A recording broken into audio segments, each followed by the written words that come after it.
22. Comics had the ability to go dark because they really had two audiences. You had Gold Key and companies like that targeting children. Yeah, and I used to read. You forget about Richie Rich and Casper, Archie, and all these comics.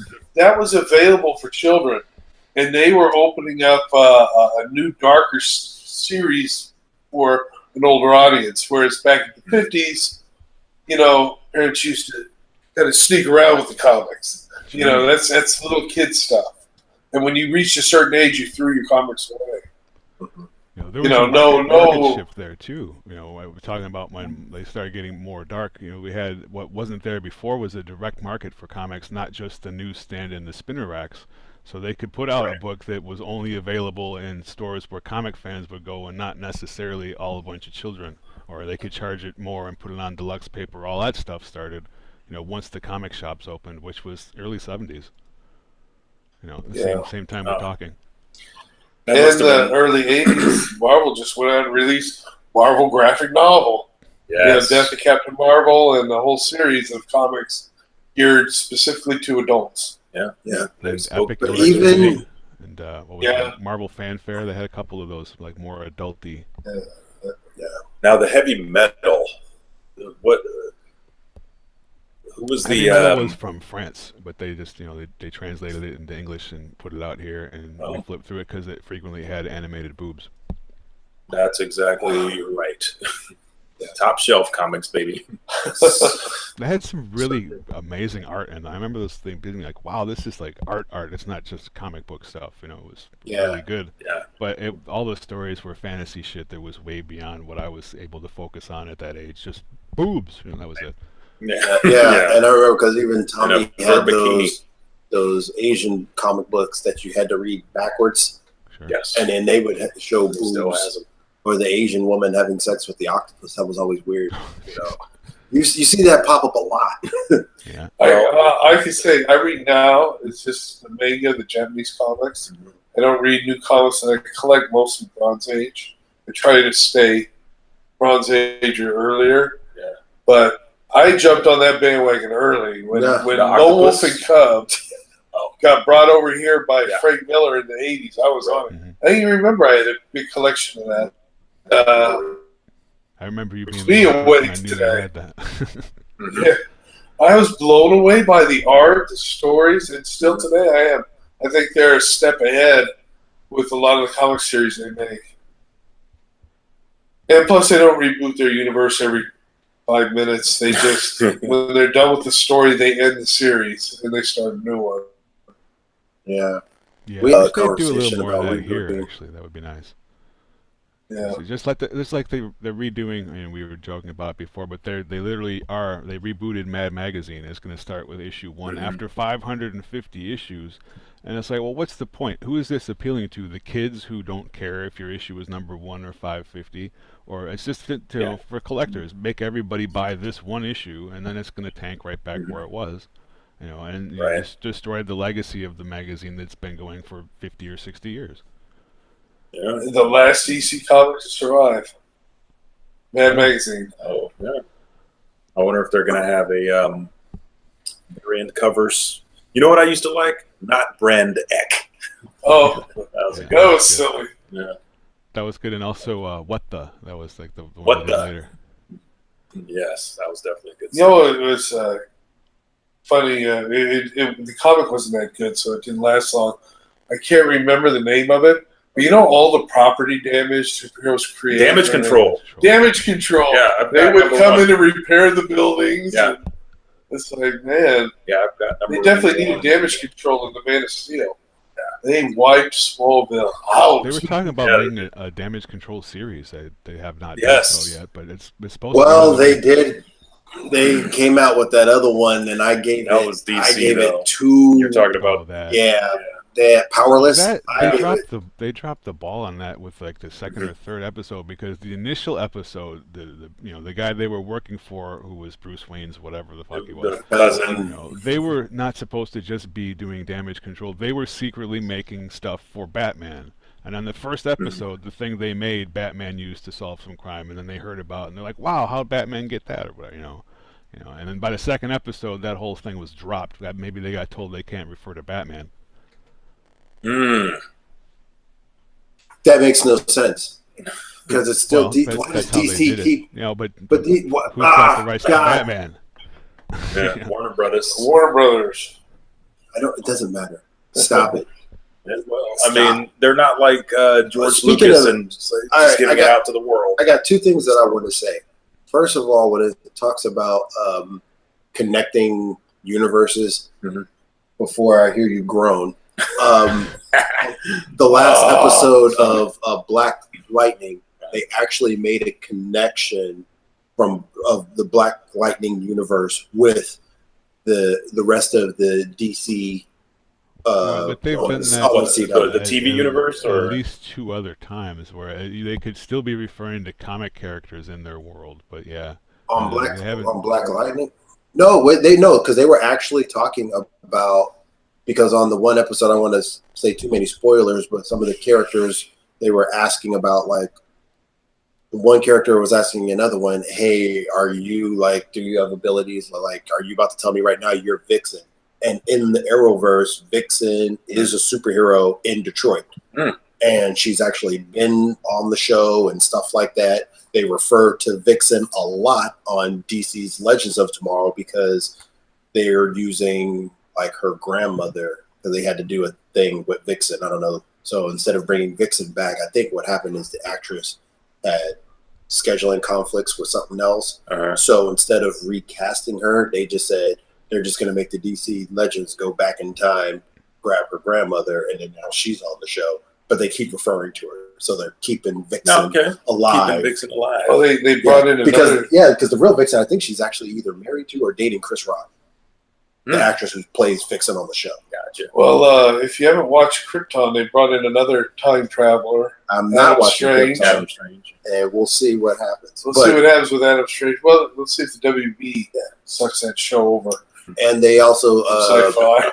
like they did Supergirl from CBS, but they also talked about Supergirl too. Speaking of that, so that was the actual connection to the world. There you go. But Awesome. they also had, I saw Catwoman that costume on Halloween, and they had a DC comic, and they've talked about Supergirl before as if it was a fictional thing. So I don't know. It could be either way, which is nice. I kind of like the let us decide till they decide to pay for a crossover, and then we'll know for sure.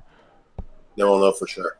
But also talking now about Black Lightning, going into the 70s, there was not that many minority superheroes at that time. Pretty much you had Black Panther and the Falcon. So when the 70s kind of came out, they started giving you more minority superheroes. So Marvel rolling out with Luke Cage. He was the first black superhero to, having his own book. I gotta look into that because I remember the Luke Cage. I remember the Black Panther. Love the Falcon because I love Captain America. Never once saw Black Lightning ever when I was a kid reading comics back then. And I was reading action comics. His wasn't long. Superman. It wasn't around for long. Yeah. And then when he was on the Super Friends, they didn't call him Black Lightning. They called him Black Vulcan. Yeah. But it was still Black Lightning. Well, I knew who that was, and that's the funny thing. I knew he was Black Lightning. Black Vulcan! Yeah. They brought him. He came back in '84 with the Batman and the Outsiders. So he was in the Outsiders for 10 years. So that's where I saw him. Thank you, Frank. I love the Outsiders. Yeah. Batman and the Outsiders. Yeah. That's where he came back. The original Black Lightning costume too. He had the short hair when he was Jefferson, but the big afro thing was part of the costume. It was actually a wig that went on and stuff. So I thought that was. That's right. They didn't bring back for the TV show. Yeah. But they kind of did for afro wig. But they did with Thunder. They gave her a wig. Yeah. Which is cool. Yeah, I tell you what. But also got Storm, Blade, John Stewart, Bronze Tiger, Vixen, and Cyborg. So Bronze Tiger was on the Suicide Squad. But he was. He had one job. When the Enchantress started to lose her mind, he'd Vulcan neck pinch her and knock her out. That was his sole purpose in the Suicide Squad. Nice. And he was standing there next. He said, "He told me to stand next to him. Why am I even on this team?" And all of a sudden, she's like, "I could destroy this creature. I could destroy the world." And boom, right on her neck. And then bring her back. That was the Bronze Tiger's moment, man. And then he. And he was affectionately played. Who portrayed him in the Arrowverse was Michael Jai White, who I loved in Spawn. And I want to say Never Back Down 2, Electric Boogaloo. Yeah, never back down again. And of course, he was also in The Dark Knight. Dynamite. The Dark Knight, he played one of the mafioso bosses, and one of his henchmen was the guys that Joker did that classic pencil trick to. I can make this pencil disappear. Yeah. I want to see Michael Jai White in more things. Yeah.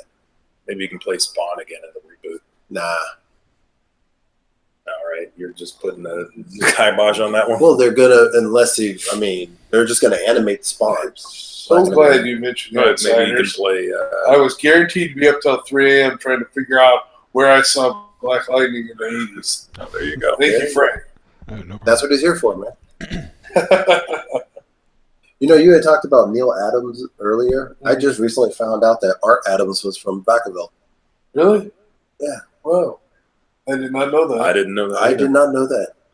We were at work the other day. We were listing as many. It seems like Pat would have been telling us that a lot if that was the case. That's what I figured. But we were doing local celebrities, and we were like, how many celebrities can you think of that came from Vallejo, Vacaville, Fairfield? So we were just going off naming all these people, and one of the guys got on his phone and looked up, and he said, "There's an Arthur Adams here, comic book artist." And I said, "Wait, what?" I said, "I know exactly who that is." He goes, "Yeah, he created Long Shot," and I'm like, "Yes, Long Shot." When did he leave? No shit. It says when Art Adams was 5 years old, which would have been 1968, the family settled in Vacaville near Travis Air Force Base. So it was there when he was when we were being born-ish, and then I don't know when the hell he left, but let's see. Wow. Blah blah blah blah blah blah. Probably went to Armio or something like that. Well, you know who did go to Armio? Pat Morita. And Pat Morita went to Fairfield. He went to Armio. Well, he might have gone to both, sure but he was our school's designated the most famous celebrity that came out of there. Probably the only one. There was also Huey Lewis. Huey Lewis. I know Pat Morita moved to Hawaii and did Banco commercials. And we also brought up like Dennis Alexio, Jeff Gordon, CeCe Sabathia, Jermaine Dye. Yeah, I mean, we were coming up with just a bunch of people who, somebody said the Federation. I was like, yeah, that's right. Yeah, they were definitely getting hyphy. That happened. Yeah, that was the thing. Somebody, Jermaine, the Sage, the Gemini. Sage the Gemini. He's from Fairfield. I don't know. Yeah. But yeah, we were just going with all these celebrities that came, and one of the guys was reading the thing. He said Arthur Adams. Wow. I was like, Art Adams? Really? From Vacaville? No, not Arthur. Well, with that, for Frank G, RED, and Johnny Blaze, I am Cool Water Kurt saying this has been an amazing ride down. I don't know. I got nothing.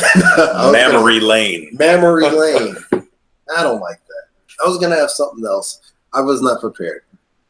I'm sorry. Amazing ride to comic book history. No. I was going to say something Stan Lee-ish, but then I couldn't remember. Excelsior! I didn't want to say that.